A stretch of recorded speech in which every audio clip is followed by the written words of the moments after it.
minasyaitonir rajim. Bismillahirrahmanirrahim. Assalamualaikum warahmatullahi wabarakatuh. Alhamdulillahirabbil alamin wassalatu wassalamu ala asyrafil anbiya'i wal mursalin wa ala alihi wa sahbihi ajma'in. Allahumma iftah alaina hikmataka wa anshur alaina min khazaini rahmatika ya arhamar rahimin. Rabbi shrah li sadri wa yassir li amri wahlul 'uqdatam min lisani yafqahu qawli. Allahumma faqihna fid din wa'allimna at-ta'wil wahdina ila siratikal mustaqim siratal ladzina an'amta 'alaihim minan nabiyyin was-siddiqin wasyuhada'i was-salihin wa hasuna ulaika rafiqa ya arhamar rahimin.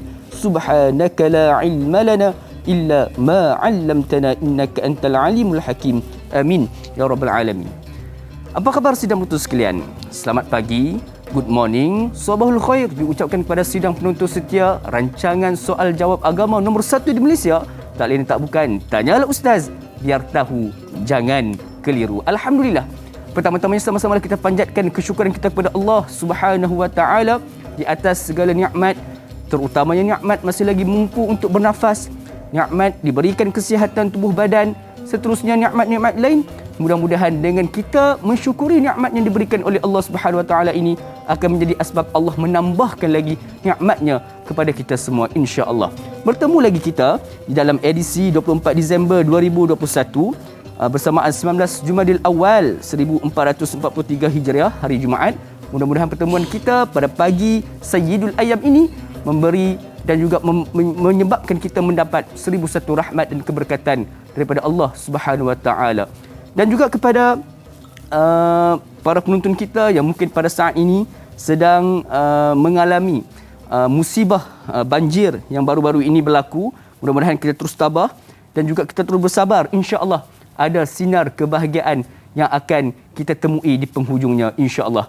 Dan juga kepada badan-badan kebajikan, NGO, masjid-masjid, surau-surau dan juga kumpulan persendirian yang ingin mengadakan aktiviti CSR seperti kutipan dana bagi membantu mangsa banjir dan lain-lain. Mungkin juga ada yang ingin mengumpulkan sumbangan dan sebagainya.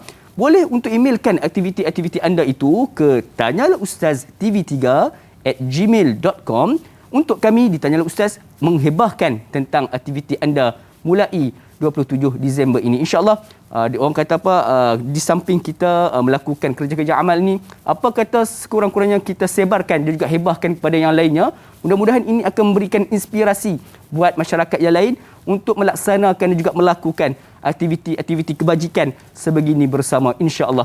Jadi sahabat sekalian, seperti biasa dalam rancangan Tanyalah Ustaz biar tahu jangan keliru, kita membawakan topik-topik yang cukup penting untuk sama-sama kita selidiki dan juga sama-sama kita pelajari. Dan insya-Allah pada pagi ini menerusi silibus akidah, sama-sama kita mempelajari satu tajuk berkaitan dengan terbatalnya akidah. Dan alhamdulillah pada pagi ini saya tidak keseorangan seperti biasa untuk menjawab persoalan daripada sidang penonton sekalian berkaitan dengan topik kita terbatalnya akidah. Bersama dengan kita salah seorang ahli panel yang cukup tersohor di Malaysia ini, iaitu yang berbahagia Al-Fadhil Profesor Madya Datuk Dr. Muhammad Izhar Arif kita. Assalamualaikum Datuk. Waalaikumsalam warahmatullahi. Apa khabar Datuk? Baik. Pagi ini alhamdulillah. Mudah-mudahan Allah Subhanahu wa taala terus berikan kesihatan buat Datuk agar Amin. terus dapat menyampaikan ilmu buat kita semua insya-Allah. Jadi sahabat sekalian, ada sebarang persoalan yang ingin diajukan kepada kami, boleh untuk hubungi kami terus di talian 1800 881677 ataupun menerusi laman media sosial rasmi kami di Facebook Tanyalah Ustaz TV3 insya-Allah. Jadi sebagai permulaannya lah Datuk, kita nak sama-sama fahami apakah definisi sebenar yang dimaksudkan dengan terbatalnya akidah. Adakah mudah untuk kita mengatakan seseorang itu terbatalnya akidah ataupun bagaimana? Silakan Datuk. Baik, bismillahirrahmanirrahim. Alhamdulillahirabbil alamin wassalatu wassalam ala rasulil karim wa ala alihi wa sahbihi ajma'in. Yang saya hormati Dai Luqman, para penonton yang dikasihi sekalian. Pertama sekali kita bersyukur sebenarnya kerana di pagi yang mulia ini dalam keadaan sahabat-sahabat kita yang sedang diuji di banyak negeri, di Selangor khususnya tempat saya, dan juga rakan-rakan saya di Pahang dan Negeri Sembilan dan beberapa buah negeri yang lain. Semoga Allah Subhanahu Wa Taala berikan ketabahan pada mereka, dan sepanjang saya berada di tempat-tempat bantuan, misi-misi bantuan, saya dapati mereka ini alhamdulillah antara peminat Tanyalah Ustaz. Bila kita pergi tu, walaupun saya dengan masnya, dengan topinya, dengan spek matanya, tapi mereka masih kenal. Dia kata dengar suara dah tahu dah. Ini daripada tim atau geng Tanyalah Ustaz TV3 dan TV9. Tuan-tuan perempuan, bila menjawab soalan da'i mengenai perkara yang membatalkan akidah, atau kita nak katakan terbatalnya akidah seseorang, bukanlah suatu perkara yang mudah. Kita tak boleh nak kata orang tu dah keluar daripada Islam dengan mudah, tak boleh. Kita nak kata orang tu dah murtad dengan mudah, tidak boleh. Sebab pertama sekali kita kena tahu kenapa, mengapa dan bagaimana keadaan itu berlaku. Itu sebab Ammar bin Yasir tidak dikira sebagai seorang yang keluar daripada Islam setelah dia melafazkan kata-kata kufur untuk selamatkan diri dia. Walaupun ibunya meninggal syahid disebabkan kekejaman yang berlaku di zaman Quraisy, zaman jahiliah. Mereka tak boleh terima para sahabat Nabi SAW yang menerima Islam, sedangkan Allah sebut inna dina indallah al-Islam. Walau bagaimanapun kita kena faham setiap perkara yang boleh membatalkan akidah itu perlu dilihat kepada sebab-sebab dan punca-puncanya. Dan para ulama, antaranya Syekh Muhammad Syuqair, dia menjelaskan ada 10 sebab yang boleh membatalkan kita punya akidah. Jadi makna nak tahu orang tu keluar Islam atau tidak, dia ada 10 sebab. Dan 10 sebab ini kat Malaysia tak boleh mudah-mudah juga. Sebab mufti-mufti yang akan tentukan orang ni murtad atau tidak. Sebab banyak perkara yang perlu dilakukan. Pertama, disebut oleh ulama, asyirku fi ibadatillah wahdahu la syarikalah. Dia mensyirikkan Allah Subhanahu Wa Taala dalam segala perkara, termasuk dalam ibadat dia. Sembah berhala, ya, dahlah tinggalkan semua-semua yang diwajibkan oleh Allah. Dia sembah pula berhala, sembah pula benda-benda yang dilarang oleh Allah Azza wa Jalla. Sembah jin, sembah iblis, wa iyazubillah. Yang kedua, man ja'ala bainahu wa bainallahi wasaid. Dia sembah ni, dia kata saya sembah patung ni sebab apa? Sebab ia perantara saya dengan Tuhan. Tu masalah. Tak boleh. Sedangkan Nabi SAW bagi tahu kepada Abdullah bin Abbas, wa iza sta'anta fasta'in billah. Bila nak minta dengan Allah. Ni dalam keadaan kita ditimpa musibah, minta dengan Allah, tak payah minta dengan makhluk. Minta dengan jin, minta dengan jin air, jin tanah, buat apa? Tak payah. Nombor 2. Nombor 3, malam yukaffirul musyrikin. Golongan yang mengatakan apa yang dilakukan oleh orang-orang musyrik itu betul. Bila orang tanya apa pandangan awak tentang menyembah berhala, dia pun kata betul, bagus tu. Orang-orang sembah tu yang penting iman dia tu. Dia sembah tak apa, yang penting hati dia bagus. Tak boleh. Jangan. Kita tak boleh mengiyakan benda yang kufur. Nombor 4, i'taqada anna ghair hadi Nabi sallallahu alaihi wasallam akmal min hadi. Ini masalah. Dia melihat bahawa apa yang dibawa oleh Nabi itu kurang. Tak betul Nabi ni. Tu jangan main-main, ya. Bahawa apa yang dibawa oleh Nabi sallallahu alaihi wasallam dianggap sebagai tak lengkap. Ini masalah juga. Ini jangan main-main, ya. Yang kelima, man abghada syai'an mimman jaa'a bihi Rasul sallallahu alaihi wasallam. Ini masalah juga ni. Dia tak boleh terima, ingkar, kufur terhadap apa yang dibawa oleh Nabi sallallahu alaihi wasallam dan memperlekehkan pula apa yang dibawa oleh Nabi. Ini harap-harap tidak berlakulah kepada orang kita. Bahkan dia bila sebut semayang berjemaah kan, dekat masjid kan sunnah Nabi. Dia petikai, dia kata alah semayang jemaah, buat apa ni mengarut. Tak berjemaah pun kita jumpa kawan kot. Dia macam pelekeh lah, anggap bahawa apa yang Nabi amalkan, Nabi syariatkan ini semua bagi bahasa kasar, nonsen lah. Macam tu. Jangan. Bahaya. Ada kadang-kadang orang kata bila tawaf 7 kali kan. Kan sunnah Nabi Ibrahim, kemudian sunnah Nabi Muhammad sallallahu alaihi wasallam. Ya kita duk ikut. Kata pun benda nonsen duk pusing benda. Rutin sekali cukup lah. What is the reason? Nampak macam bijak lah kan. Janganlah macam tu. Semua orang bijak, tapi jangan sampai melawan Nabi Muhammad sallallahu alaihi wasallam. Ya, tuan-tuan dan puan yang dirahmati Allah. Ya, yang keenam, istihza bi syai'in min dinillah. Memperlekehkan agama Allah pula yang keenam ni. Sampai orang kata azan memekak-mekak ni untuk apa? Pagi-pagi subuh dah memekak ni apa benda? Dia menganggap bahawa apa sahaja yang ada dalam agama Islam ini yang disyariat oleh Allah Azza wa Jalla macam tak logik lah. Ada pula yang kata agama Islam ni zaman Nabi boleh lah. Tutup aurat ni zaman Nabi boleh lah. Zaman sekarang tutup apa benda? Macam mana cari makan dia kata. Kahwin 3, kahwin 4. Itu. Kahwin 3, kahwin 4 kan. Kahwin 3, kahwin 4 boleh. Tapi jangan sampai orang perempuan, nasihat saya, jangan menafikan ataupun mengatakan bahawa Al-Quran suruh kahwin 2, 3 tu tak boleh. Orang perempuan saya yakin kat luar saya semua setuju. Semua kata tak ada masalah ustaz nak bagi suami kahwin lebih, tapi dengan syarat kena adil. Kena mampu. Allah pun kata kalau tak mampu fawahidah, cukup seorang. Masalah orang lelaki ni pula itu sunnahnya ikutnya, yang lain tak mau ikut. Aduh. Ya, nombor 6. Nombor 7, sihir. Mengamalkan sihir. Kadang-kadang bila saya dulu zaman saya belajar dengan almarhum Datuk Dr. Harundin, ya, Profesor Datuk Dr. Harundin. Saya ni orang payah nak percaya benda-benda yang mistik ni. Ya, bukan tak percaya, tapi payah nak percaya sikit lah. Benda pelik-pelik macam iblis ke syaitan ke benda kan. Iblis ke syaitan ni ada, tapi macam orang kata nampak, tak nampak. Ya, ataupun kursi bergerak sendiri. Dia dulu payah, sekarang lepas tengok YouTube ni takut lah pula kan.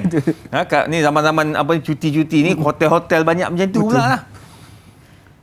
Bila belajar tu dia ceritalah ada tentang orang sihir ni. Orang lain datang kedai tak nampak kedai tu. Nampak tapi tengok ada yang masuk, busuklah kedai tu. Ini berlaku pada saya. Saya masuk kedai, busuk sungguh kedai. Busuk sungguh, bau dia macam air kencing lah. Kedai makan ni. Kita makan tak tahu. Lepas tu saya kata padahal kawan saya punya kedai. Lepas tu saya pergi sekali, 2 kali, saya tak pergi dah lepas tu. Saya bau. Kawan saya telefon, kenapa lama tak datang? Kata minta maaf, kata saya sibuk. Dia tanya orang rumah pula. Orang rumah kata, orang rumah ni dia rapat juga kan. Jadi dia beritahu lah, kata, ustaz segan nak pergi buat bau macam hancing busuk. Itulah dia kata. Tu. Itulah dia kata. Ramai orang cakap benda yang sama. Kita orang basuh kedai tu tiap-tiap hari. Masakan kami jaga bersih. Tapi kenapa? Ni dia rupanya sihir. Na'udzubillah, orang yang buat sihir ni dalam mazhab Syafi'i, orang yang menyuruh buat sihir sehingga membawa kepada kematian, orang tu boleh kena hukuman pancung. Ahli sihir tak kena bunuh juga. La ilaha illallah. Hebat. Imam Syafi'i cukup orang kata apa, marah kepada golongan-golongan ini. Ahli sihir. Percaya pada sihir. Yang ketujuh, yang ke-8, muzaharatul musyrikin wa mu'awatihim 'alal muslimin. Bantu orang kafir untuk jatuhkan orang Islam. Dia pergi ke Gaza, dia bukan nak bantu Gaza, dia bantunya Yahudi. Laknatullahi alaihim. Bantu ni pula bantu perang ni. Tak boleh. Ya, bantu Zionis tak boleh. Mereka bunuh orang-orang Islam dekat sana. Satu hari berapa ratus yang mati, berapa ribu yang mati. Tapi kita pergi bantu. Na'udzubillah, tak boleh. Kita membantu mereka secara terbuka. Ini dijelaskan oleh Ibnu Qayyim dalam Al-Istina'ah bi ghairil muslimin. Yang ke-9, man i'taqada anna ba'd an-nas la yajibu 'alaihi ittiba'an Nabi sallallahu alaihi wasallam. Dia meyakini bahawa kita tak wajib ikut Nabi, kita ikut Nabi lain tak apa. Ini saya jumpa dah. Saya jumpa dekat sebuah tempat, satu tempat. Seorang kawan ni dia bagi tahu, tolong ustaz nasihatkan kawan kita ni. Dia setiap hari ada kat masjid. Ada masjid tapi dia tak semayang, duduk kat belakang. Bukan orang tak sihat, bukan orang tak siuman, tak sihat. Duduk kat belakang. Saya pun tanya, kenapa tak semayang? Duduk dalam masjid dah kan, orang semayang jemaah tak semayang, Zuhur tak semayang, Asar tak semayang. Dia kata tak, aku duduk dalam masjid ni, kata. Engkau ikutlah sunnah Nabi Muhammad SAW. Aku ada sunnah aku. Oh, dia aku je. Aku ada sunnah aku. Sunnah siapa pula?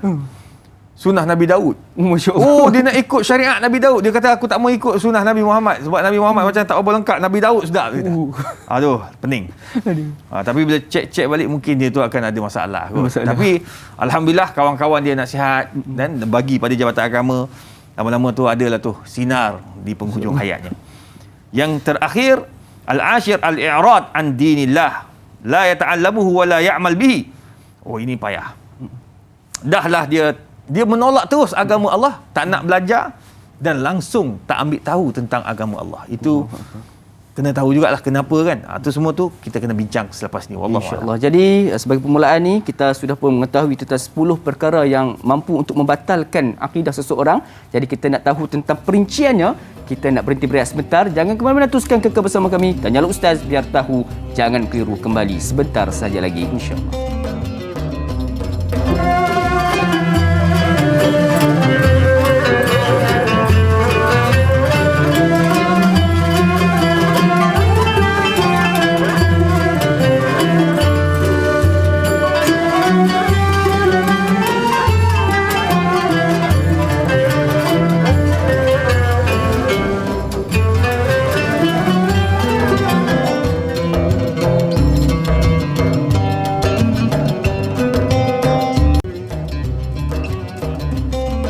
Alhamdulillah sudah betul sekalian, kembali kita bertemu di rancangan Tanyalah Ustaz biar tahu jangan keliru. Sama-sama pada pagi ini kita mengambil iktibar dan juga sedikit ilmu berkaitan dengan satu benda yang cukup penting, iaitu berkaitan dengan perkara-perkara yang mampu untuk membatalkan akidah seseorang.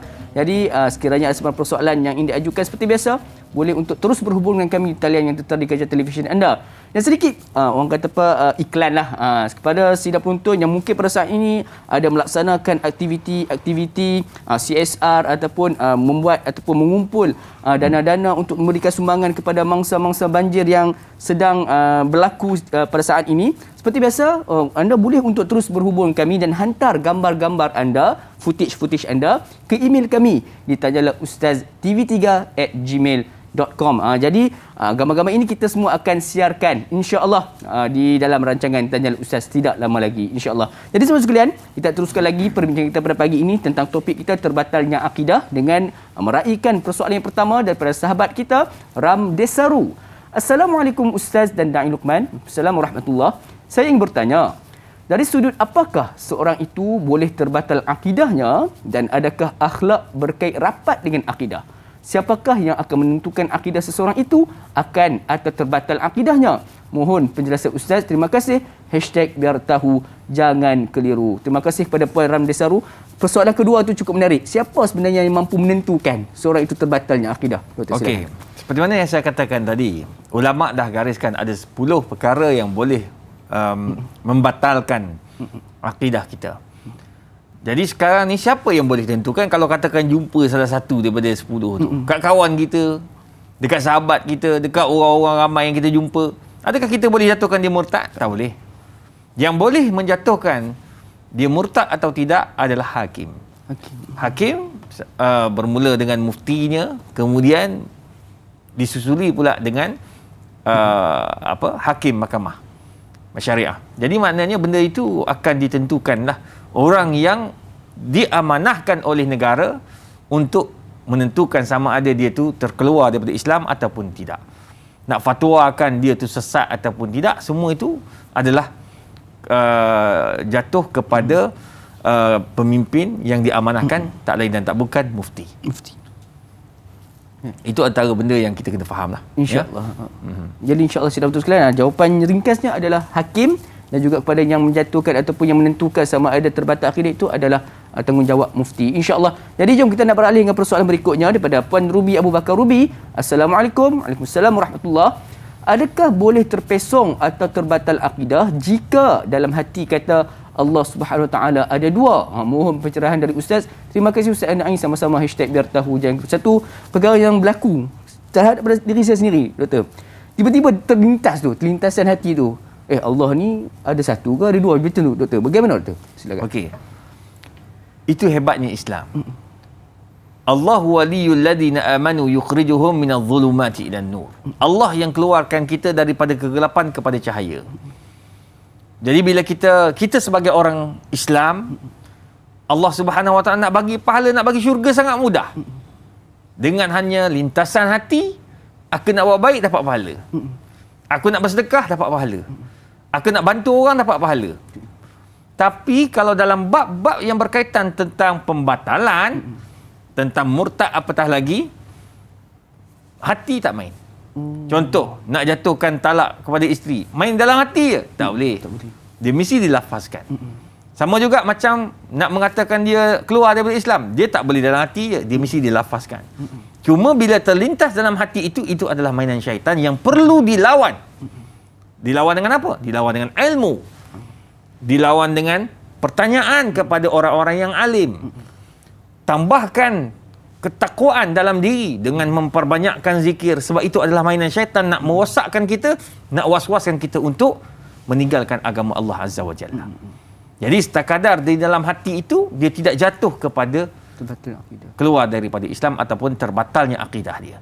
Hanya sekadar mainan hati, mewas-waskan dia untuk menyebabkan dia jadi tidak percaya kepada agama Allah. Jadi cepat-cepat perbaiki apa yang ada itu untuk kita selamat daripada terkeluar daripada akidah Islam. Allah. Jadi itulah pentingnya untuk adanya ilmu tu, Doktor.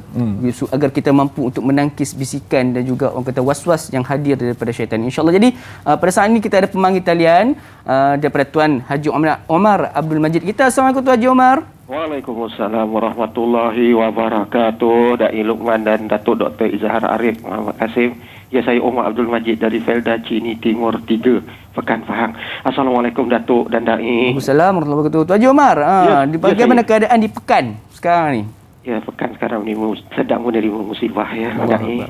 Kami di sini menerima musibah banjir ya. Walaupun tidaklah sehebat mana, tapi itulah boleh katakan sedang menerima musibah sekarang di Pekan. Di dalam daerah Pekan ini, Da'i dan InsyaAllah semoga terus tabah bagi warga Pekan di sana. InsyaAllah. Silakan soalan pada pagi ini Tuan Haji Omar. Ya, soalan saya begini Datuk.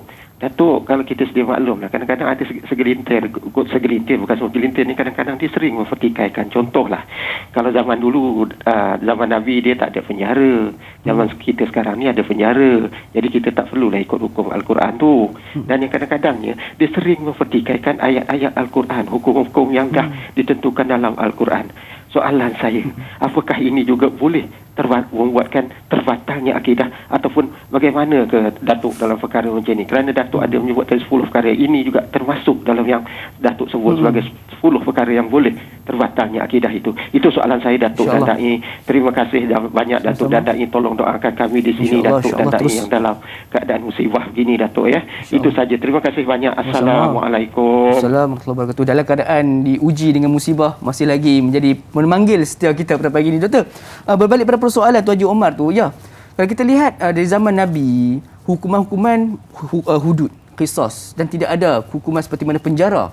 Seperti mana ni menyebabkan ada golongan pada hari ini yang mempertikaikan kaedah hukuman pada hari ini. Adakah itu juga akan membatalkan akidah seseorang, Doktor? Silakan. Sekiranya dia menyebut atau mempertikaikan undang-undang yang ada dalam Quran seperti hudud, ya, qisas dan sebagainya, dia pertikai. Kalau dia pertikai untuk tahu, dia tak jatuh kepada keluar daripada Islam. Maknanya dia pertikai, kenapa begini, dia macam keliru. Dan dia perlu dia nakkan kepada jawapan yang mantap dan tepat. Jadi itu sebabnya dia kena bertemu dengan orang-orang alim yang tahu bagaimana nak menyelesaikan masalah tu. Jadi kalau orang macam tu dia tak jatuh kepada keluar dari Islam. Yang jatuh keluar dari Islam ni apabila dia keluar, dia cakap inadan. Dia bercakap tentang perkara tersebut, mempertikaikan segala yang terdapat dalam Al-Quran, ya, yang terdapat dalam sunnah Nabi SAW, perlekehkan pula. Dia cakap tu memang dalam hati dia memang tak suka langsung kepada agama Islam. Dia memang tolak sepenuh-penuhnya. Baru jatuh.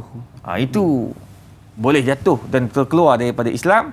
Tetapi walau bagaimanapun hanya mufti dan juga hakim yang boleh menentukan. Allahu Akbar. Jadi dalam konteks ini kita boleh untuk mencari ilmu tapi jangan sekali mempertikaikan sehingga diterlafaz. Ya, InsyaAllah sama-sama kita fahami maksud di sebalik jawapan daripada Dr. sebentar tadi, insyaAllah.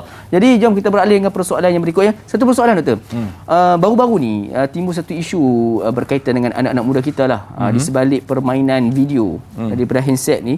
Jadi ada di antara orang kata apa dalam option ataupun gameplay dalam permainan tersebut yang mengatakan perlu melakukan satu ritual persembahan untuk mendapatkan senjata-senjata yang canggih.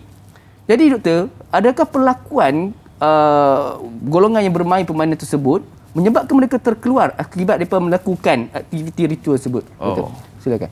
Saya tak boleh nak jawab benda tu sebab saya tak tengok macam mana keadaan itu berlaku, macam mana game tu dimainkan.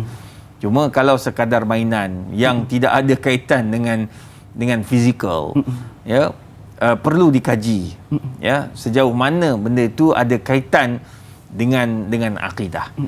Itu sebabnya dalam bab-bab mainan-mainan ni pun kita kena tegur anak-anak kita. Kalau ada mainan-mainan game yang ada hubung kait dengan benda-benda yang nak memesongkan anak-anak kita daripada menyembah Allah kepada menyembah benda lain, hatta dalam game pun kita kena pantau. Mak apa? Jangan dah sampai tahap teruk baru kita nak kata Allah ruginya. Jangan duk kata main kalau lah sebab laulah minasyaitan. Sebab lau ni kalau ni semua syaitan punya perangai. Jadi kita jangan sekarang ni tengok nak beli game kena pasti game tu ada kaitan tak dengan ritual macam yang disebutkan tadi. Sebab sekarang ni macam-macam. Satu. Nombor dua, pastikan game-game tu tak ada lah benda-benda yang membawa pada maksiat. Melihat, contoh, menampakkan aurat perempuan dan sebagainya. Tu kena cek.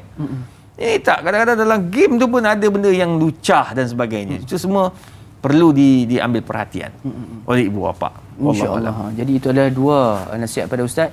Dua perkara yang perlu kita ambil tahu berkaitan dengan game ataupun permainan yang dimainin oleh anak-anak kita. InsyaAllah. Jadi jom kita beralih ke persoalan berikutnya daripada Mak Etun.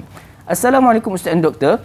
Seperti kita tahu, aktiviti black metal merupakan gejala atau aktiviti sosial negatif yang membawa kepada pemujaan syaitan. Dan black metal ini diasaskan di barat dan terkenal dengan muzik berentak keras, unsur lirik kasar, menjerit dan tidak jelas sebutannya.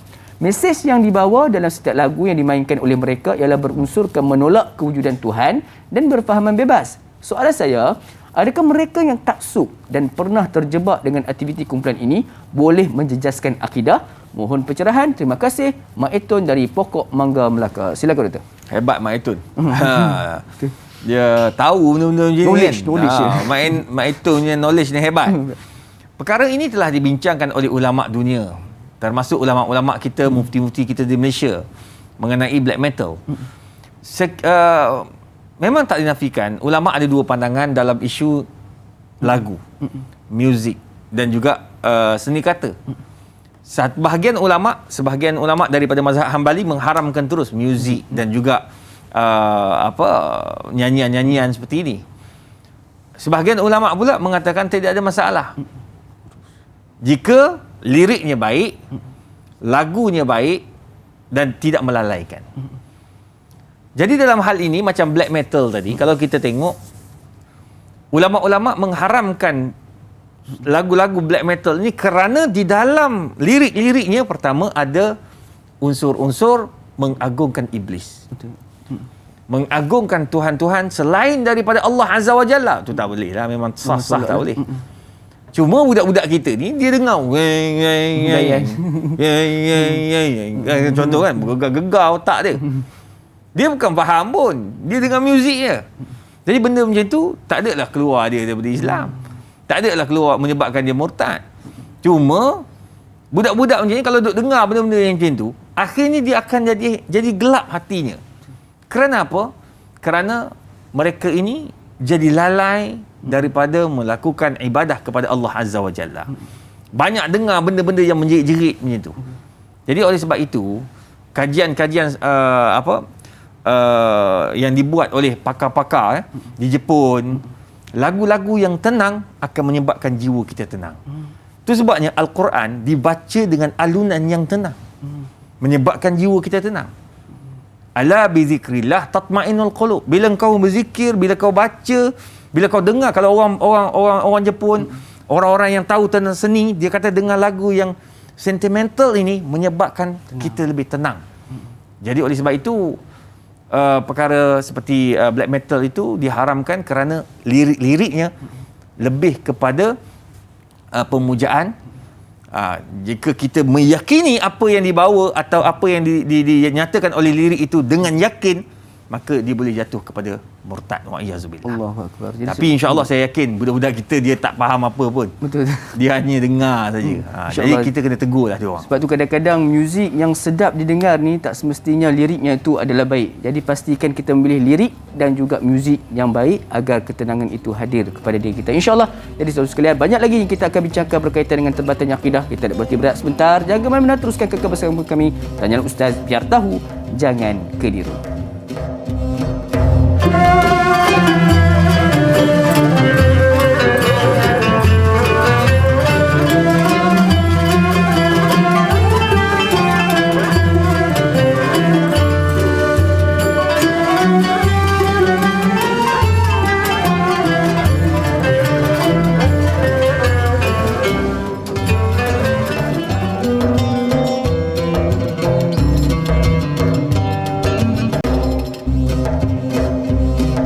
Alhamdulillah, saudara sekalian, kembali kita bertemu dalam rancangan Tanyalah Ustaz, biar tahu, jangan keliru pada pagi ini. Alhamdulillah masih lagi diberikan kesempatan untuk bersama-sama pada pagi ini. Mudah-mudahan pertemuan kita pada pagi ini membawa 1001 rahmat daripada Allah Subhanahu Wa Taala. Kepada sahabat-sahabat sidang penonton yang sedang menyaksikan melalui live Facebook kita pada pagi ini, seperti biasa, jangan lupa untuk laksanakan salah satu tanggungjawab kita dalam menyebar luaskan ilmu pada pagi ini. Apatah lagi topik kita cukup penting berkaitan dengan terbatannya akidah. Dengan melaksanakan satu tugas yang cukup mudah, hanya dengan menekan butang kongsi, insya-Allah kita sudah pun melaksanakan tanggungjawab kita di dalam berkongsi ilmu kita pada pagi ini, insya-Allah. Jadi sekiranya ada sebuah persoalan yang ingin diajukan kepada kami, seperti biasa boleh untuk berhubung kami seterus di talian yang tertera di kaca televisyen anda. Insya-Allah soalan-soalan menarik kita akan bertanyakan kepada yang beragam datuk kita untuk sama-sama kita mendapatkan jawapannya. Jadi jom, ayo sama-sama kita nak beralih dengan persoalan berikutnya daripada sahabat Facebook kita, daripada saudara Adib Aizuddin. Assalamualaikum Ustaz Da'i serta semua kru yang bertugas. Assalamualaikum warahmatullahi. Bagaimanakah keadaan seseorang itu boleh terbatal akidahnya apabila ditimpakan ujian ataupun musibah ke atas dirinya dan juga pada keluarganya?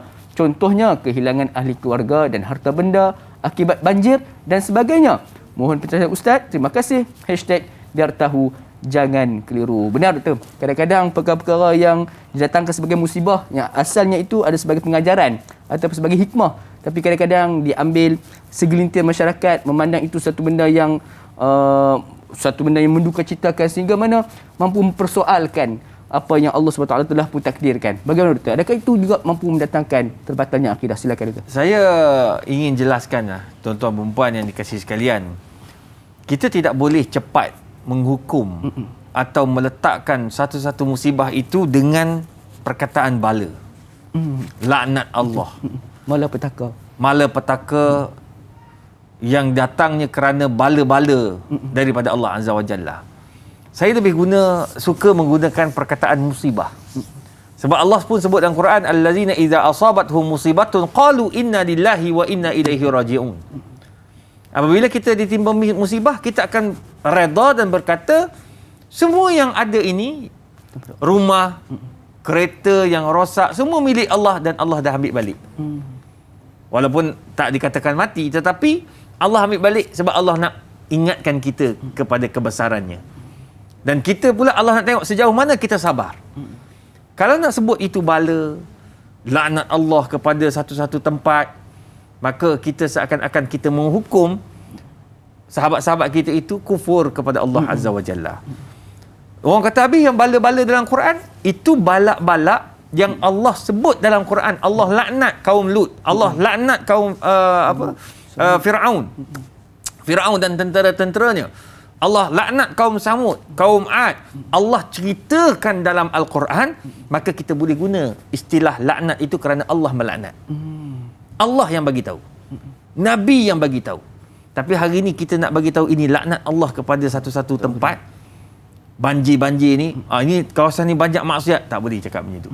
Saya takut sebab kita menghukum orang melakukan maksiat, orang melakukan kekufuran, sehingga Allah laknat tempat-tempat tersebut. Jangan.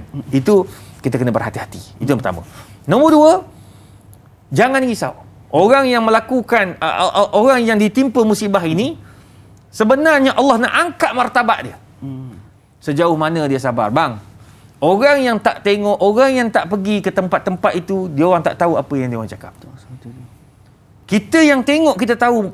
Ada kakak yang boleh tersenyum, rumah dah tenggelam air, sampai pegang anak, ucapkan ribuan terima kasih kepada orang yang bagi biskut, orang yang bagi Maggi, orang yang bagi makanan-makanan untuk keperluan mereka. Mereka sabar. Ada kakak, ada abang, ada pakcik, ada makcik, ada adik-adik, masih gembira boleh bermain-main lagi. Sebab apa? Mereka ada redha dan sabar. Allah angkat martabat. Dia yang boleh, kalau kita nak katakan dia keluar daripada Islam sebab dia kata, kenapalah Allah, kenapa kau buat aku ya Allah, kenapa kau matikan anak aku, kenapa kau banjirkan rumah aku semayang malam tiap-tiap malam, kenapa kau ni zalim ya Allah. Masa dia tengah bercakap begitu, tak boleh jatuhkan hukum dia keluar dari Islam. Dia dalam keadaan emosi. Orang tu dalam keadaan emosi, orang tu masih dalam tak stabil, orang tu dalam keadaan stres. Jadi jangan cepat kita menghukum seseorang itu keluar daripada Islam ataupun murtad ataupun terbatal akidahnya hanya kerana keadaan-keadaan yang tidak sesuai itu. Wallahu a'lam. Insya-Allah. Jadi saudara sekalian, itu adalah satu pengajaran buat kita bersama. Ayuh jangan sama-sama kita cepat menilai dan juga menjatuhkan hukum seseorang itu terbatalnya akidah. Takut-takut kita tersilap, kita pula yang mengundang dosa buat diri kita sendiri. InsyaAllah. Jadi, jom ayuh sama-sama kita nak meraihkan pemanggil kita talian pada saat ini. Puan Norini kita. Assalamualaikum. Assalamualaikum warahmatullahi wabarakatuh. Waalaikumsalam warahmatullahi wabarakatuh. Apa khabar Ibu Norini kita? Alhamdulillah sihat. Alhamdulillah. Silakan dengan soalan pada pagi ini insya-Allah. Assalamualaikum Datuk dan Doktor. Ya. Waalaikumsalam. Saya Norini Abdul Latif daripada Buntung, Ipoh, Perak. Ya. Mula-mula saya nak baca yang Ustaz ulas tadi. Silakan.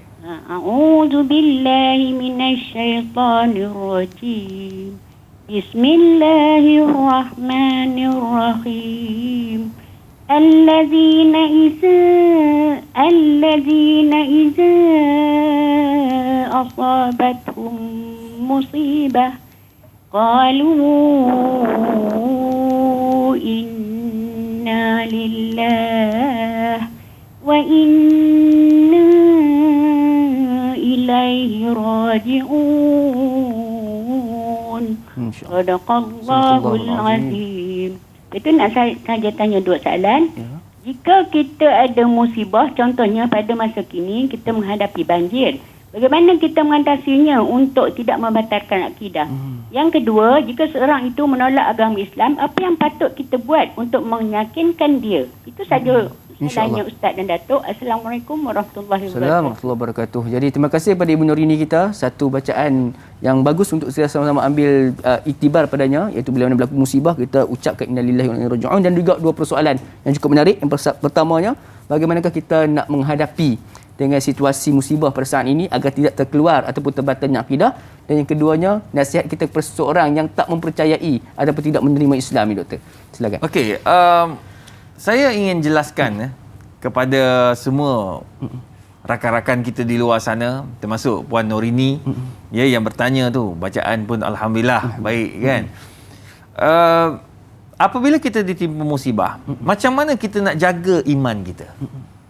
Pertama, berpeganglah dengan firman Allah yang Allah sebut, alladzina iza asabathum musibatun qalu inna lillahi wa inna ilaihi raji'un. Pegang bahawa semua yang kita miliki ini adalah pinjaman daripada Allah dan Allah boleh ambil bila-bila masa saja. Itu yang pertama. Yang kedua, Allah nak bagi yang terbaik. Asa an takrahu syai'an wa huwa khairul lakum. Allah nak bagi yang terbaik kepada kita. Mungkin Allah bagi musibah kali ini, Allah bagi rosak kita punya barang-barang, Sebenarnya Allah nak ganti yang lebih elok lepas tu. Percayalah, Allah itu maha kaya. Allah itu maha baik kepada kita. Kita yang miskin, kita yang susah, kita yang memerlukan Allah. Allah tak perlukan kita. Betul. Wallahu huwal ghaniyul hamid. Allah itu kaya. Yang miskin ni siapa? Kamu. Yang susahnya kamu. Jadi kita yang kena cari. Kita kena minta dengan Allah Azza wa Jalla. Baik sangka dengan Allah, Allah akan bagi kat kita. Ya, husnul zan dengan Allah. Nombor 3, macam mana nak elakkan kita, orang kata apa, boleh Tergelincir. menyalahkan Allah Azza wa Jalla ataupun tergelincir sikit macam da'i sebut, banyakkan bermuhasabah. Kata, ya Allah, banyak kau bagi nikmat kat aku, ya Allah. Banyaknya kau bagi nikmat kat aku. Sebenarnya aku banyak alpa pada engkau. Tengok. Dulu aku alhamdulillah senang. Tapi aku lupa nak pergi ke rumah Allah. Sekarang ni kau bagi sedikit ujian. Sekarang ini aku duduk kat rumah Allah hampir 5-6 hari. Sementara air turun. Maknanya nak tak nak akhirnya dia berada dan dia kembali kepada rumah Allah. Sebenarnya Allah nak bagi tahu. Hidup kamu ni macam mana pun hebat, macam mana pun kamu lupa aku, satu hari kau akan balik rumah aku. Iaitu rumah Allah. Bila? Bila kita meninggal dunia. Betul.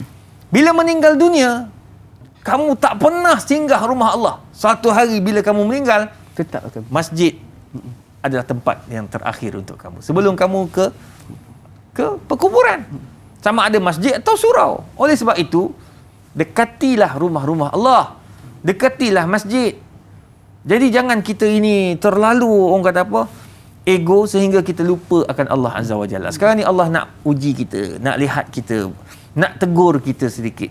Bagaimana kita nak mendekatkan diri kita dengan Allah Azza wa Jalla.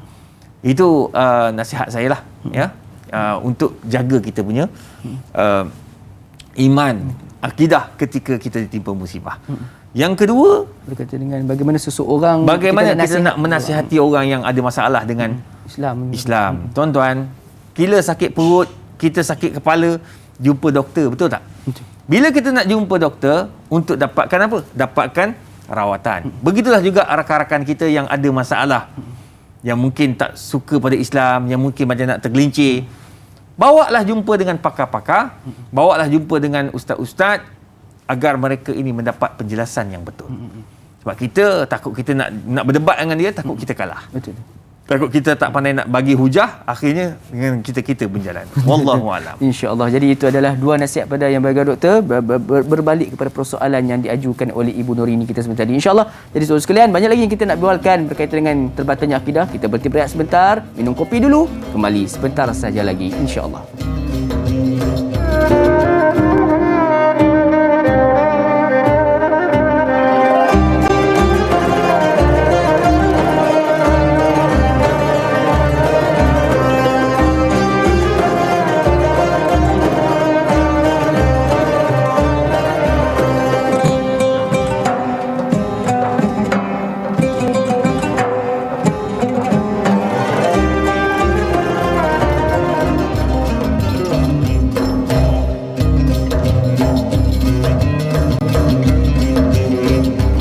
Alhamdulillah saudara sekalian, kembali kita bergabung pada pagi ini dalam Taman-Taman Syurga menerusi rancangan Tanyalah Ustaz Biar Tahu Jangan Keliru. Mudah-mudahan pertemuan kita di dalam Taman-Taman Syurga ini, mesti Tanyalah Ustaz Biar Tahu Jangan Keliru, menjadi titik tolak pemula kita agar bersama-sama di dalam Taman Syurga yang kekal abadi, yakni di akhirat kelak. Amin ya rabbal alamin. Jadi sekiranya ada sebuah persoalan yang ingin diajukan kepada kami berkaitan dengan topik yang kita sedang bincangkan, iaitu berkaitan dengan terbatalnya akidah, boleh untuk terus berhubung dengan kami di talian yang tertera di kaca televisyen anda. Dan insya-Allah pada pagi ini, pada saat ini sudah ada pemanggil talian, iaitu Tuan Ilyas Abu Bakar kita. Assalamualaikum Tuan Ilyas.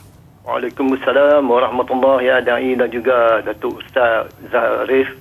Apa khabar Tuan Ilyas kita? Alhamdulillah sihat ya. Alhamdulillah. Silakan soalan pada pagi ini insya-Allah. Dan saya, jika Ya. kita lah dalam keluarga atau sahabat andai terkeluar kata-kata yang boleh membatalkan akidah, apa yang perlu kita lakukan? Soalan pertama. Okey.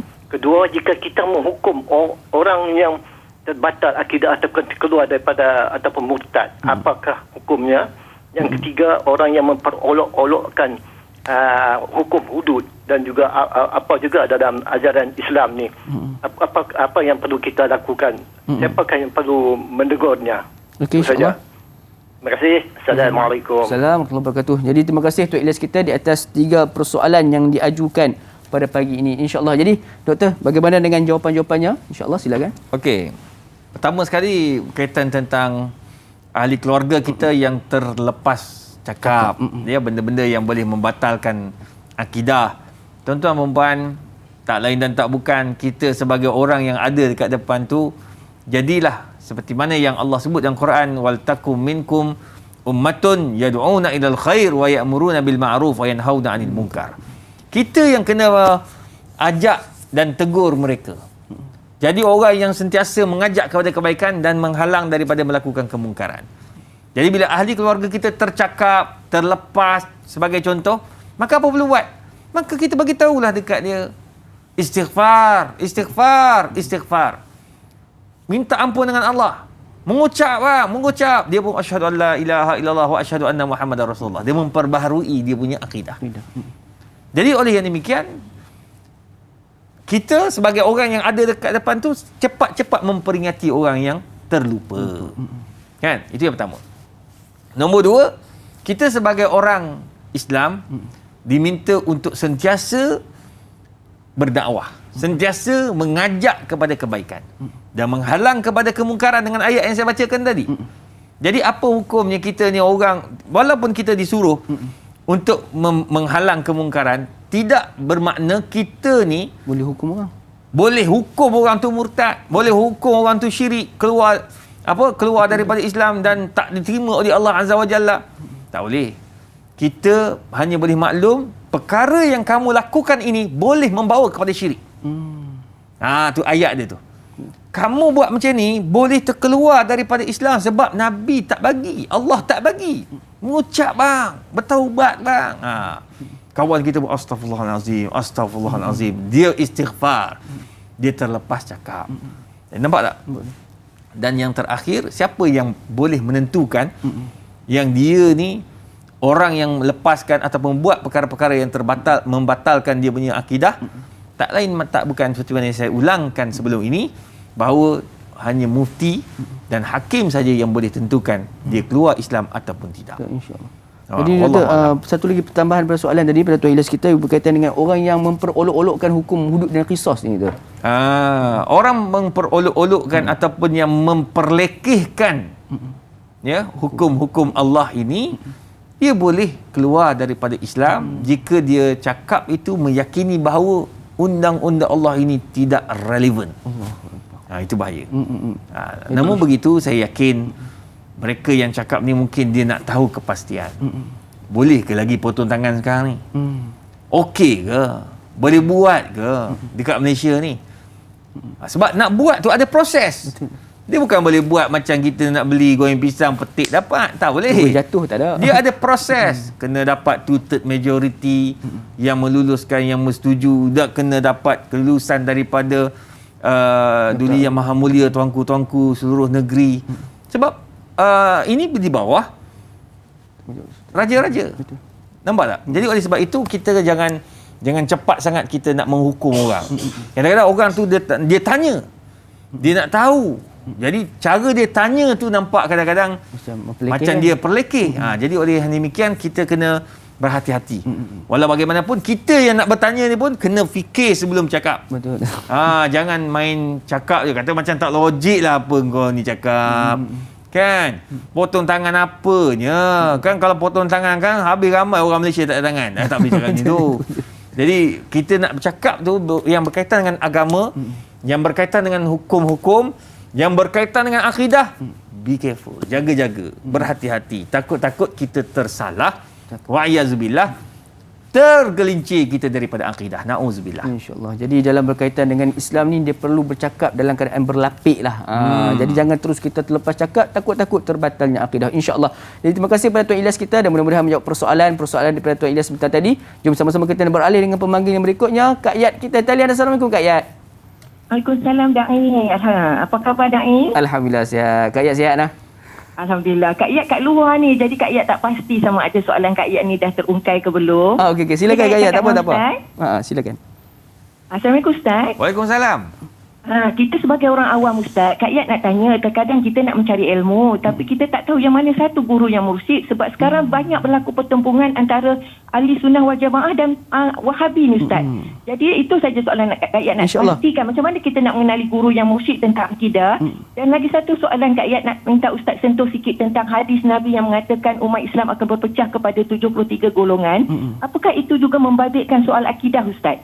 Itu saja soalan Kak Iyat Ustaz. Terima kasih. Assalamualaikum. Waalaikumsalam. Terima kasih kepada Kak Iyat kita di atas dua soalan yang tak ada lagi, tak diajukan lagi sepanjang persiaran pada pagi ini. Soalan pertama tu berkaitan dengan doktor, berkaitan dengan nak cari guru yang mursyid ni. Takut-takut pada hari ini berkaitan dengan akidah ni bahaya tu. Silakan. Bagus soalan Puan Nurhayati ni. Saya ni bukan apa. Bila tengok orang nak belajar ni bagus, orang minat nak belajar. Tapi ingat, jangan silap cari guru. Itu sebabnya jabatan-jabatan agama Islam, jabatan-jabatan mufti telah mensyaratkan sesiapa saja yang nak mengajar Al-Quran, nak mengajar akidah, nak belajar fiqh, dia wajib kena ada tauliah. Bila nak dapat tauliah tu pula, dia akan tanya, awak belajar BA kat mana? Diploma kat mana? Masters kat mana? PhD kat mana? Dia akan tanya. Sebab nanti awak nak sampaikan ilmu itu mesti kena ada hujah. Tak boleh orang yang bukan bidang nak bercakap. Bidang saya fiqh fatwa. Saya tak boleh nak bercakap dalam bidang Al-Quran. Tajwid bukan bidang saya. Walaupun saya tahu, tapi saya tak boleh nak cakap. Sebab tauliah. Sebab bukan isu tauliah. Maksudnya isu dia bukan bidang saya. Jadi saya menghormati bidang orang. Betul. Jadi kerana itu dalam bab-bab seperti seperti yang kita katakan tadi tauliah yang disampaikan yang nak diberi oleh jabatan agama, ya, kena ada temu duga apa semualah oleh mufti dan timbalan mufti dan orang-orang yang terlibat dengan fatwa. Untuk apa? Untuk memastikan guru yang nak sampaikan ilmu di negeri-negeri itu mursyid. Maknanya orang yang betul-betul layak. Tambah-tambah dalam bab akidah. Tambah-tambah dalam bab hukum. Bab hukum tak boleh mudah-mudah. Bab akidah jangan main-main. Nak tentukan hukum, dia ada kaedah dia. Kena belajar usul fiqh. Kena belajar kaedah fiqh. Kena belajar usul tafsir. Kena belajar usul lughah. Dia kena tahu banyak benda sebelum nak tentukan hukum. Itu yang pertamalah. Ya, maknanya nak cari tu macam mana? Tanya dulu tauliah dia. Ada tauliah tak ada? Ada tauliah mana? Negeri Selangor. Beres. Tapi kena bukti juga. Kena berikat. Kena ada kad. Tengok-tengok. dah kena tarik. Dah habis tak lupa. Tak boleh. Dia kena hidup selalu. Ya, macam saya walaupun keluar TV, masuk TV, masuk radio, ceramah seluruh dunia, seluruh negara, dalam dunia juga sebab dalam Facebook sekarang dunia tengok. Betul. Ya, daripada Australianya, daripada Amerika Syarikatnya, daripada Ugandanya. Saya tetap minta tauliah. Minta dengan negeri Selangor. Pergi temu-temu macam biasa. Dengan negeri Sembilan, dengan Sarawak, dengan apa lagi beberapa negeri yang lain lah. Saya pun dah banyak sangat. Jadi simpan je lah. Jadi jangan kita ni sombong. Sebab saya ni dah belajar tinggi, tak payah ambil tauliah. Tak, ambil macam biasa. Ikut rule, ikut undang-undang. InsyaAllah kita selamat. Tak pening kepala kita. Tu baru selamat. Ni tak pergi dengar orang yang tak ada kaitan dengan tu. Keluarlah. Agama Melayu ke, agama baru ke, tak maulah macam tu. Perjalanan mimpi. Agama mimpi lah. Na'udzubillah. Sebab bukan mursyid dan mursyidah. Nombor dua, apa tadi? Berkaitan dengan 73 golongan. Ada semua berkaitan dengan akidah. Berpecah kepada 73 golongan itu memang dibincangkan ulama. Dia ada kaitan dengan akidah dan ada kaitan juga dengan perpecahan yang berlaku dalam kalangan umat Islam pada hari ini. Betul. Dia ada kaitan dengan akidah dan ada juga kaitan dengan umat Islam keseluruhan. InsyaAllah. Jangan kata bab tu. WhatsApp pun pecah. Betul. Betul. InsyaAllah mudah-mudahan menjawab persoalan pada Kak Iyat kita tadi. Ingat, nak panggil untuk datang berceramah di tempat kita, pastikan perlu ditunjukkan terlebih dahulu kad tauliah tersebut agar terselamat akidah kita, insya-Allah. Jadi tuan sekalian, doktor, kita nak melabuhkan tirai terlebih dahulu di TV3 pada saat ini. Insya-Allah kita akan sambung sebentar saja lagi 30 minit ekstra eksklusif di TV9 dekat di hati. Tanyalah Ustaz biar tahu jangan keliru. Insya-Allah kembali sebentar saja lagi.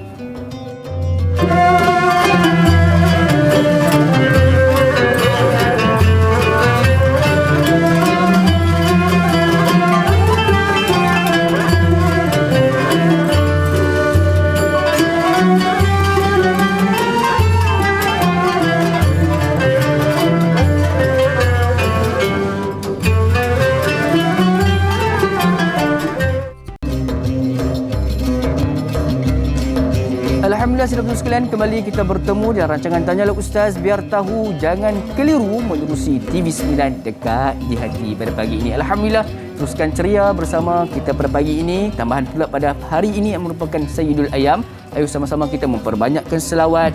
Mana-mana aktiviti yang sunnah yang kita di antara sunnah kita perlu lakukan, potong kuku, cukur misai dan sebagainya. Ayo sama-sama kita laksanakan agar kita mendapat pahala ekstra ataupun pahala bonus pada hari ini, insya-Allah. Jadi saudara sekalian, kita masih lagi membincangkan topik berkaitan dengan silibus akidah, iaitu terbatalnya akidah. Jadi sekiranya ada sebarang persoalan yang ingin diajukan kepada kami, boleh untuk berhubung kami secara terus di talian 1800 881677 ataupun menerusi laman media sosial rasmi kami di Facebook Tanyalah Ustaz TV3. InsyaAllah kita akan ajukan soalan-soalan kepada yang berbahagia Datuk untuk kita sama-sama mendapatkan jawapannya. Jadi insyaAllah jom ayo sama-sama kita beralih dengan persoalan yang berikutnya daripada sahabat Facebook kita, daripada saudari Jura Azlin Sufian. Assalamualaikum Ustaz, da'i dan kru Tanyalah Ustaz. Waalaikumsalam warahmatullahi. Semoga kita semua dalam rahmat Allah. Amin ya rabbal alamin. Soalan saya, bagaimana dengan orang yang berputus asa dan mengambil jalan singkat dengan membunuh diri? Apakah status akidahnya itu? Mohon pencerahan. Terima kasih. #biar tahu jangan keliru. Berkaitan dengan isu bunuh diri ni, doktor. Silakan. Okey. Orang yang membunuh diri ataupun putus asa kemudian bunuh diri. Mereka dah disebut oleh Nabi SAW yang mana golongan yang membunuh diri ini akan berada dalam neraka dan diazab sebagaimana dia membunuh diri. Kalau dia mati bunuh disebabkan menikam, maka dia akan duduk dalam azab api neraka itu, menikam diri dia setiap saat tanpa henti. Bahkan benda ini akan menyebabkan dia kekal di dalam neraka Allah Subhanahu Wa Taala. Itu yang pertama. Nombor dua, bagaimana status akidahnya? Dia masih beragama Islam. Sebab dia tidak murtad. Dia hanya membunuh diri. Jadi bila dia bunuh diri, dia telah buat dosa yang dilarang oleh Allah Subhanahu Wa Taala. Maka dia akan diazab disebabkan perbuatan itu. Oleh kerana itu, ya, kita nasihat kepada semua yang terasa atau teringin nak membunuh diri, berhentikanlah niat tersebut. Kerana dia tidak baik untuk diri kita, tak baik untuk keluarga kita. Nombor dua, dia akan menyebabkan kita mendapat laknat Allah di akhirat kelak. Na'udzubillah. Nombor tiga, bila kita bunuh diri, apa keuntungan yang kita dapat? Cuba cerita kat saya. Tak payah jatuh, tak payah 10, satu je. Apa istimewa bunuh diri, itu satu saya nak tahu. Oh, kalau dia kata saya akan bahagia, mana awak tahu awak akan bahagia? Nabi kata awak takkan bahagia. Dunia tak bahagia, akhirat tak bahagia. Dalam neraka pedih azabnya. Mana bahagia dia?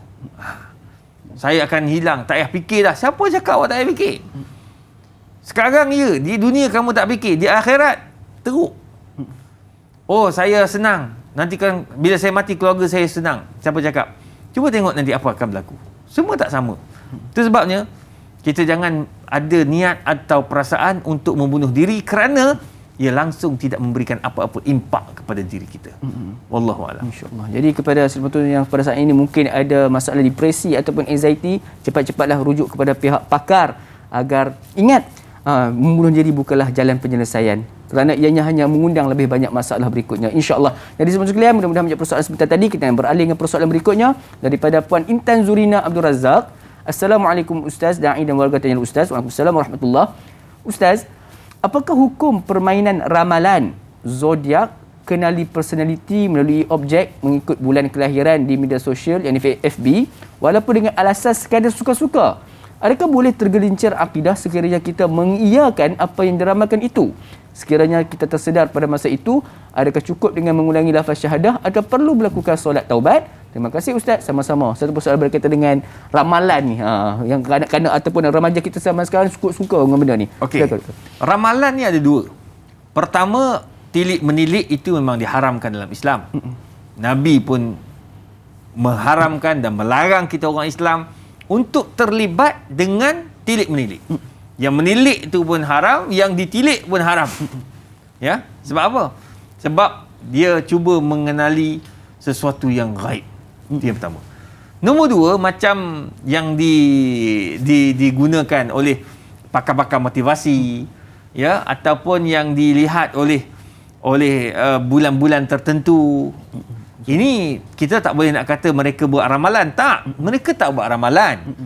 Tetapi mereka menghimpunkan sifat-sifat yang ada pada bulan tersebut. Hasil kajian. Kalau orang terlibat dengan kajian, dia tahulah macam mana. Dia kumpulkan 2,000, 3,000, 4,000 orang. Tengok yang lahir pada bulan 1. Apa persamaan, apa perbezaan. Persamaan dia bulan 1. Okey, nampak tak dia punya dia punya kod dia? Okey. Orang yang lahir bulan 1, perangai dia jenis tegas. Tengok berapa ramai daripada 3,000 orang tu, berapa ramai? Atau 1,000 orang tu, berapa ramai yang perangai sama, tegas? Wah, ada 900 orang, 1,000 orang. Daripada 1,000 orang, 900 orang perangai tegas. Maknanya dia ada salah satu sifat tu. Sifat kedua, sifat ketiga, sifat keempat, begitulah seterusnya. Jadi bila diorang dah buat kajian, diorang nampaklah, okey, bulan 1 perangai macam ni. Bulan 2 perangai macam ni. Bulan 3 perangai macam ni. Jadi itu bukan ramalan, itu kajian. Hasil kajian, dapatan kajian yang dilihat dan yang dilakukan secara, orang kata apa, kajian lapangan. Jadi tak ada masalah untuk kita lihat, oh ini kemungkinan perangai yang lahir bulan Januari, inilah perangai dia. Lebih kurang macam tu. Jadi hanyalah sekadar kajian, tidak ada masalah untuk kita nak membaca dan juga memahami tentang perkara tersebut. InsyaAllah. Jadi mudah-mudahan menjawab persoalan daripada dan juga terakhir sekali Doktor, sekiranya tersedar kesilapan tersebut, adakah cukup dengan sekadar untuk solat taubat ataupun perlu lafaz syahadah yang baru? Bagaimana Doktor? Kalau kata dia menggunakan tilik menilik, ya, gunakan benda-benda yang disyirikkan, yang syirik, ya, kepada Allah Subhanahu Wa Taala, apa yang perlu dia buat? Dia kena ucapkan balik syahadah, dipanggil tajdid asy-syahadah, memperbaharui syahadah. Nombor 2, istighfarlah kepada Allah Subhanahu Wa Taala. Beristighfar, minta ampun dengan Allah, ya, dan jangan buat lagi perbuatan tersebut. InsyaAllah. Jadi mudah-mudahan menjawab persoalan daripada Puan Jura kita sebentar tadi. InsyaAllah. Jadi Doktor, kita nak beralih dengan pemanggil kita berikutnya pada Puan Siti Rohani kita. Assalamualaikum. Waalaikumsalam warahmatullahi wabarakatuh. Apa khabar Ibu Siti Rohani kita? Alhamdulillah sihat. Bagaimana keadaan di rumah kawasan sekian? Alhamdulillah. Tempat kita tak kena banjir, alhamdulillah. Alhamdulillah. Tetapi seberang sana lah jiran tu memang kena banjir. InsyaAllah mudah-mudahan terus diberikan perlindungan. Silakan persoalan pada pagi ini. Soalan saya macam ni Ustaz. Tadi awal-awal tadi ada menyebutkan pasal sihir kan. Jadi saya nak tanya, seseorang yang disihir, yang kena sihir, dia tahu siapa yang sihir dia dan dia kembalikan, sebab dia tahu cara kembalikan sihir itu padanya. Adakah ini merosakkan akidah atau kita pasrah pada Allah sahaja? InsyaAllah. Apakah itu tadi membatalkan akidah? Itu aja soalan saya Ustaz dan Dai. Assalamualaikum warahmatullahi wabarakatuh. Terima kasih Ibu Siti Rohani kita. Persoalan berkaitan dengan orang menyihir tu dah satu pasal, tapi dia tahu ilmu untuk mengembalikan sihir. Adakah terbatal juga akidah bagi orang yang telah disihir yang mengembalikan tu? Silakan. Baik, dia sebenarnya sihir ni adalah ilmu yang melibatkan jin. Percaya kepada iblis, percaya kepada syaitan dan perkara-perkara syirik yang ada dalam tu lah. Itu yang pertama. Nombor 2, setelah disepakati semua ulama bahawa mengamalkan sihir itu syirik dan dilaknat oleh Allah Subhanahu Wa Taala. Yang ketiga, orang yang ditimpa sihir itu adakah perlu dia hantar balik? Kalau katakan dia ada ilmu, dia tahu macam mana nak hantar balik dengan membaca ayat-ayat suci Al-Quran, benda tu balik, jin tu patah balik, dia datang dekat kita tu, jin tu patah balik ke tuan dia, tak ada masalah.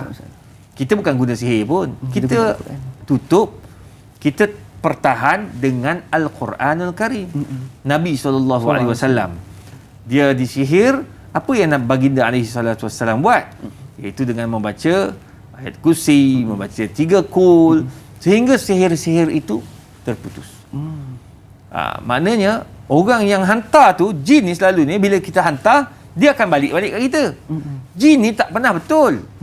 Bila dia janji kat kita, kita minta dia nak buat sesuatu, dia akan ikut. Boleh, tapi dengan syarat. Kau kena ikut aku punya janji.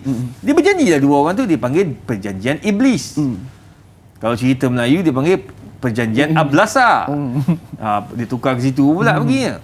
Perjanjian iblis. Bila dia buat perjanjian tu, iblis ni tak pernah tepat, tak pernah betul lah. Jadi akhirnya makan diri balik. Itu sebab akhirnya tengok orang yang amalkan ilmu-ilmu sihir ni, ada yang nak meninggal jadi gila pun ada. Jadi gila kita jumpa. Ada yang saya jumpa gila. Orang kenal dia ni antara ahli sihir yang terkenal lah satu ketika dulu. Tapi mungkin disebabkan hari ni orang dah banyak mengamalkan Al-Quran apa semua. Orang baca Quran, benda tu terbatal dan jin tu patah balik kat dia. Akhirnya dia yang jadi Allah. tak siuman. Jadi na'uzubillah. Jadi itu sebabnya jangan main-main dengan perkara-perkara yang melibatkan sihir. Na'uzubillah. Itu sebabnya Islam haramkan daripada awal lagi. InsyaAllah. Jadi disebabkan itulah Islam mengharamkan perbuatan sihir. InsyaAllah. Mudah-mudahan menjawab persoalan sebentar tadi. Jadi semua sekalian, kita ada lagi persoalan yang kita akan tanyakan kepada yang bagian doktor kita berkaitan dengan terbatanya akidah. Namun sebelum tu kita nak berhenti berehat seketika. Kembali sebentar saja lagi. Tanyalah Ustaz, biar tahu, jangan keliru. InsyaAllah.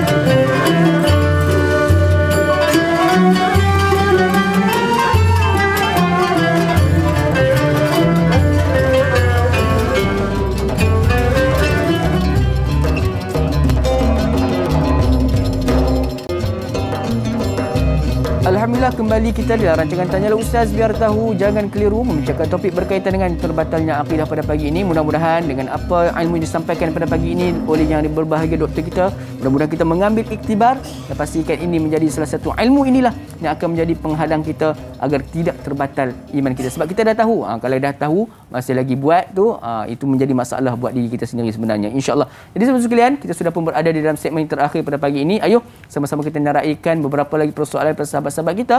Dan persoalan berikutnya daripada saudara Razali Zali Ismail.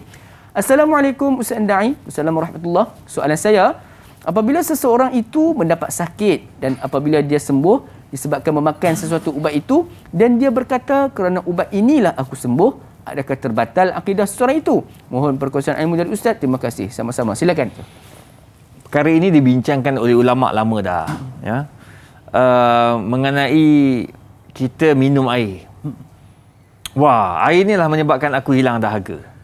Dia sebenarnya dia bukan niat nak mengatakan bahawa air itu yang menghilangkan dahaga secara mutlak, tetapi dengan izin Allah. Benda tu dia panggil tak nampak mahzuf, ya. Begitu juga dia makan ubat. Aku makan ubat. Ui, makan ubat ni insya-Allah sihat. Dia sebut insya-Allah. Ataupun dia kata makan ubat ni sihat. Aku sihat makan ubat ni. Kalau dia niat bahawa dia sebut tu nak bagi tahu dengan izin Allah juga, tak ada masalah. Tapi kalau tapi secara normalnya hari ni orang dia sebut ubat ni bagi sihat, maksudnya ubat ini perantara ataupun kita katakan wasilah untuk sihat dengan izin Allah.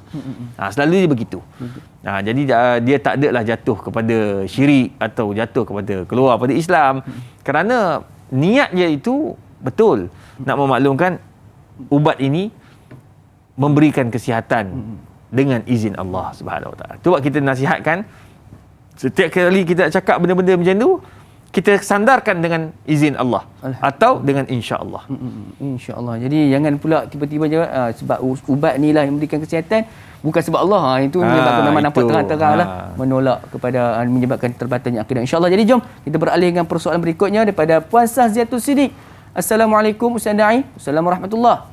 Bagaimana yang terikut-ikut cara petua dari orang-orang dahulu, terutamanya apabila seseorang itu wanita yang sedang hamil tidak boleh melalui bawah ampaian, tidak boleh mengetuk paku, menyang ikan, mengatakan nanti sukar untuk melahirkan anak kelak. Jika seseorang itu mengelakkan perkara tersebut dan mempercayai perkara itu, apakah terbatal akidahnya? Ini kerana tidak meletakkan pergantungan kepada Allah Subhanahu Wa Taala dan bersandarkan perkara seperti itu. Mohon pandangan Ustaz. Syukran. #biar tahu. Jangan keliru. Berkaitan dengan pantang larang itu. Okey. Pantang larang ataupun petua-petua ni tak salah kita nak ikut.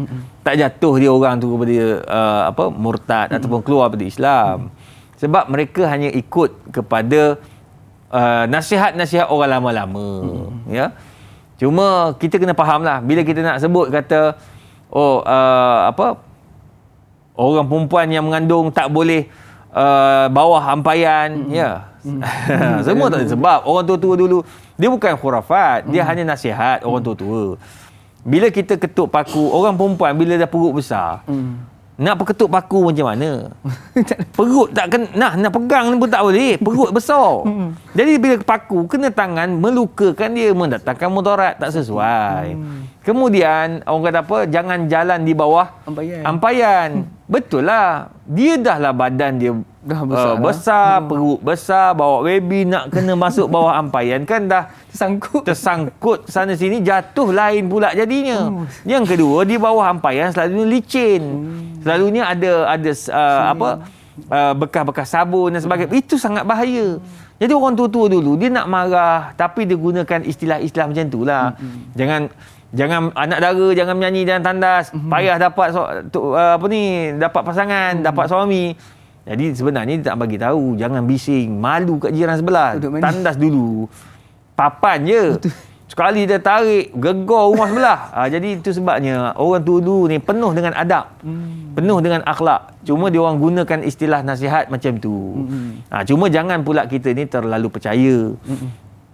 Terlalu percaya sampai peringkat ibu mengandung ni jangan bawah ampaian tinggi pun tak boleh. Padahal duduk rumah kita nombor tingkat 1.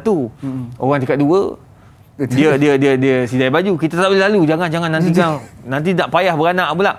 Tak, jangan sampai kita percaya lebih-lebih sangat, nanti kan boleh bawa kepada khurafat. Nauzubillah. InsyaAllah. Jadi insyaAllah mudah-mudahan punya persoalan tersebut. Kita ingat juga dulu satu petua, jangan potong kuku waktu malam. Rupa-rupanya, waktu zaman dulu pakai pelita. Kalau potong takut terpotong, terdarah diri sendiri pula. Jadi insyaAllah mudah-mudahan menjawab persoalan daripada yang bertanya sebentar tadi. Jom kita beralih ke persoalan berikutnya daripada Puan Mazni Hassan. Assalamualaikum warahmatullahi wabarakatuh, Profesor Madya dan Da'i. Assalamualaikum warahmatullahi. Trend zaman sekarang di negara jiran sering mengamalkan perkahwinan campur antara agama, contohnya agama Islam dan Kristian. Soalan saya, anak yang terhasil dari perkahwinan tersebut, adakah dikira Islam dan adakah akidah anak tersebut terbatal jika ibu atau bapa yang Islam tidak mengamalkan cara hidup Islam? Banyak kes terjadi jika berlaku kematian, biasanya mayat itu dikendalikan dengan adat Kristian. Mohon pencerahan Prof. Terima kasih. Silakan. Okey. Bila kita sebut tentang negara jiran yang kahwin campur, itulah istimewanya Malaysia. Apabila Malaysia ni ada jabatan-jabatan agama Islam negeri-negeri, majlis agama Islam negeri-negeri, ada jabatan mufti-mufti, ada JAKIM. Untuk apa? Untuk mengawal perkara-perkara seperti ini. Alhamdulillah kita masih lagi tak berjaya. Orang nak usaha nak kahwin silang agama. Silang silang agama lah. Ya. Boleh ke tak? Tak boleh. Tak boleh. Hatta nak kahwin dengan ahli kitab pun tak dibenarkan dekat Malaysia. Perlu ada detail, pendetailan yang tegas. Maknanya nanti mufti akan tengok boleh ke tak boleh orang tu. Nak kahwin dengan ahli kitab walaupun Quran kata boleh, tapi kena balik kepada fatwa di Malaysia, fatwa negeri. Jadi dalam hal ni, apa yang berlaku di negara jiran tu ambillah iktibar. Itu yang pertama. Nombor 2, kalau katakanlah orang kat sana dia kahwin. Perempuan Islam kahwin dengan lelaki Hindu. Atau lelaki Islam berkahwin dengan perempuan Hindu. Anak tu nak bagi siapa? Pertama, hukumnya haram lah. Anak tu macam mana anak tu? Anak tu dia akan ikut bapa. Ikut mak yang beragama Islam. Dia mesti ikut yang beragama Islam. Tapi sebenarnya perkahwinan tu sendiri dah terbatal. Batal. Tak sah. Tak sah tu. Itu bahayanya kalau kita ini tidak ada pengelola yang betul. Penting macam apa yang berlaku di negara kita ini. Kita sangat prihatin bab nikah kahwin, kena tengok orang ni macam mana, agama apa, semua kena semak. Agama Islam tak ada masalah. Agama ahli kitab pun dia akan semak, akan tentukan boleh atau tidak. Tapi buat masa ni masih belum ada lagi lah dekat Malaysia ni yang buat secara besar-besaran ya, kahwin antara orang Islam dengan Kristian atau Yahudi. Tak ada lagi lah. Sebab perlu melalui proses-proses penilaian yang betul. Kita tak nak nanti jadi masalah di kemudian hari. Wallahu a'lam. InsyaAllah. Jadi sebabkan itulah wujudnya kursus kahwin dan juga prosedur-prosedur yang orang kata pakai kadang remeh untuk berkahwin ni, tapi rupanya itu semua adalah untuk kemaslahatan Islam dan juga diri kita sendiri. InsyaAllah mudah-mudahan menjawab persoalan tersebut. Kita beralih dengan persoalan yang berikutnya daripada Al-Shal. Assalamualaikum Ustaz Daim. Assalamualaikum warahmatullahi. Seorang yang taat solat, puasa, selalu khatam Al-Quran, namun dia sering mendatangi pengamal perubatan tradisional iaitu bomoh untuk tujuan perubatan yang menggunakan khidmat khadam dari jin dan sebagainya. Ada keterbatal akidahnya yang mana ketika itu dia sendiri masih jahil dalam agama, terutama bab mensyirikkan Allah Subhanahu Wa Taala. Lalu kini dia sudah bertaubat dan bagaimana amal ibadahnya ketika ini? Mohon Ustaz jelaskan. Syukran. #biar tahu jangan keliru. Tengok. Jawab kenyataan terakhir tu menjawab soalan yang awal. Dia kata sekarang ni orang tu dah taubat. Orang tu dah tak buat lagi dah. Jadi amalan diterima lah. Sebab apa? Dia dah bertaubat kepada Allah. Allah suruh kita bertaubat. Ya ayyuhallazina amanu tubu ilallahi taubatan nasuha. Bertaubat kepada Allah dengan taubat yang sebenar-benarnya. Itu satu. Nombor dua, dia buat zaman dahulu, dia jumpa bomoh dan sebagainya. Memang hukum kita bertemu dengan bomoh yang ada mengamalkan khadam dan sebagainya, hukumnya haram. Kerana bomoh itu juga pengamal ilmu-ilmu sihir dan juga bersahabat dengan jin dan sebagainya. Maka tak boleh, tak dibenarkan dalam Islam. Maka kita yang pergi jumpa pun haram hukumnya. Berubat dengan orang macam tu pun haram.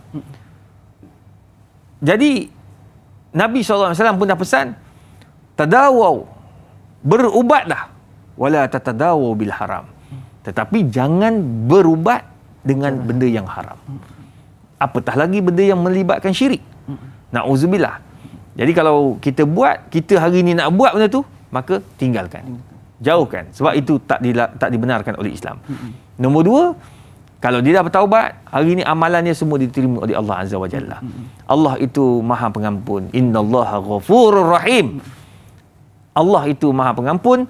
Allah itu Maha Pengasih. Sentiasa bagi kasih sayangnya kepada kita. Wallahu a'lam. Insya-Allah. Sihir itu haram dan juga bertemu dengan bomoh yang mengamalkan khadam dan juga jin ini juga adalah haram. Jadi mudah-mudahan kita mampu untuk mencegah dan juga meninggalkan perkara-perkara tersebut insya-Allah. Jadi doktor, kita sudah pun berada di penghujung rancangan untuk episod kali ini.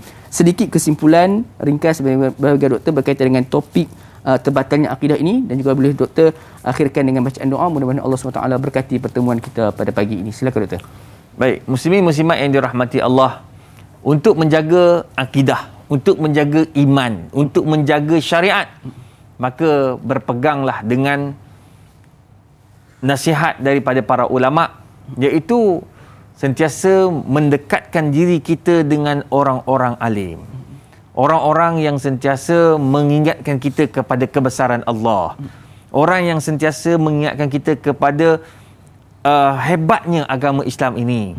Dan yang paling penting, dalamilah ilmu Al-Quran, bukan membaca saja tetapi tafsir dan maklumat-maklumat yang terdapat di dalam Al-Quran.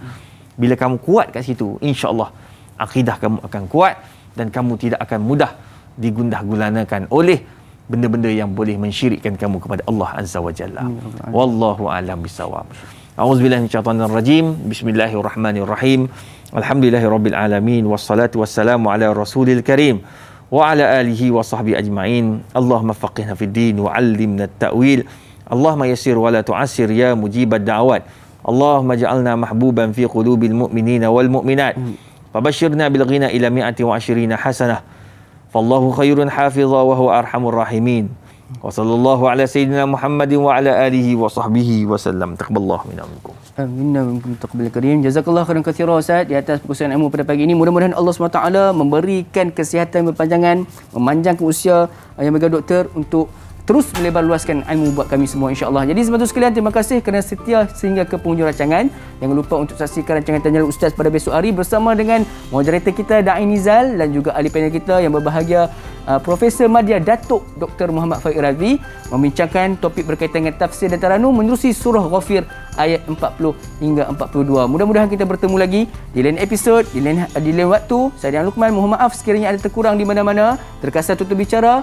Di akhirul kalam, wabillahi taufiq wa hidayah. Wassalamualaikum warahmatullahi wabarakatuh. Tanyalah Ustaz, biar tahu, jangan keliru.